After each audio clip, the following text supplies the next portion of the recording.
So in today's video, I wanted to share with you yet another awesome way to practice your triads and get them to kind of sink in and let you see some of these possibilities where you can branch out from what you were doing before, and it also breaks you free from playing just up one set of strings. So this exercise I call the Triad Escalator, just because it works kind of like an escalator in a department store, where you pick two sets of strings. So let's say, for example, we're doing D, G, and B, and we're doing G, B, and E. So our upper middle set of strings and our top set of strings. And what we do, rather than some of my other exercises, is we're only going to chase one specific chord. So that one specific chord, in this case, that we'll start out with is going to be G major. So I'm going to go through it and I'm going to talk you through the shapes that I'm playing. But if you aren't familiar with your triad shapes, I have tons of videos on the subject and free diagrams available for download on my website. So don't hesitate to check those out if you feel like you need to brush up on them. But we're going to start in this nice root position, G major here. So we're going to go G major. We're going to jump to the next inversion on this set of strings, which is going to be G over B. So I went from 5, 4, 3 on the D, G, B strings, then to 9, 7, 8, third and bass. Then I'm going to go to 12, 12, 12, fifth and bass on those same strings. Now here, my escalator is kind of turning around. So now I'm going to go to a root position, G major. So I have 12, 12, 10 on my G, B, and E strings. This is going to fall to 7, 8, 7, which is a fifth and bass G major triad, 7, 8, 7. That is then going to fall to 4, 3, 3, and then I'm going to be back at my original G major. So in context, that would sound something like this.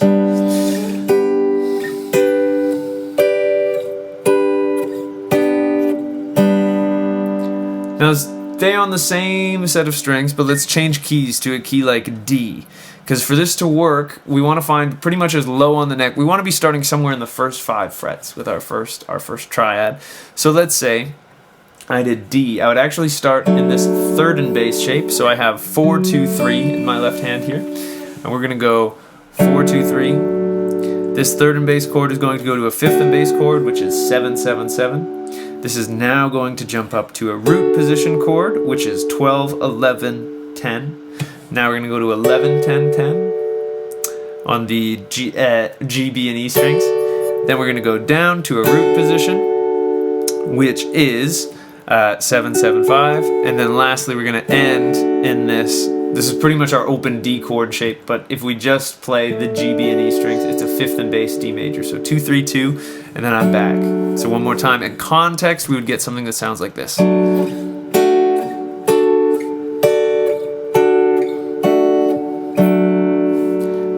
Now let's take a peek at it on another set of strings. So let's stick with that same key of D. And let's say now we're doing this escalator exercise on the A, D, G strings to the G, B, nope, the D, G, B strings.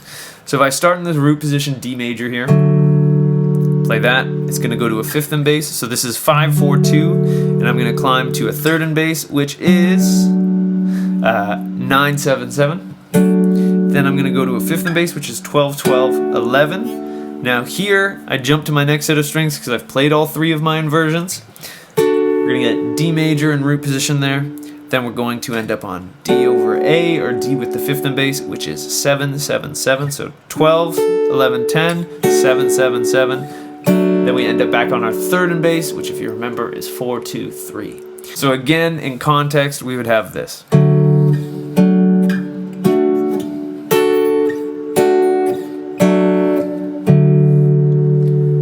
Now, let's go to the next set of strings. And let's use the key of A for this. So this is going to look relatively similar to the one I did before, but we're going to start root position A major, so 5, 4, 2. This is going to jump up to 9, 7, 7. This is going to jump to 12, 12, 11. Then we're going to get 12, 11, 9. This is going to fall to 7, 7, 6, and then this will fall to 4, 2, 2, and then we're back home. So this in context.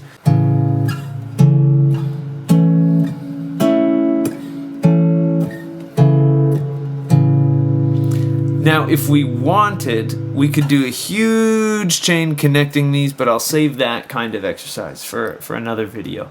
So I really hope you found this video useful. If you did, I'd really appreciate it if you could like and subscribe. It truly helps me out more than you could know. If you'd like to support me and my channel and these free lessons that I post multiple times a week, I have a Patreon page linked down in my description. I'd love to see you over there. You get a week's early access to videos, and it really helps me justify all of the time that I pour into this educational content. If you want to take a guitar lesson with me, I have a link to that down below as well. I work with all genres and all levels of students. I'd absolutely love to sit down and work with you on whatever's troubling you on the guitar.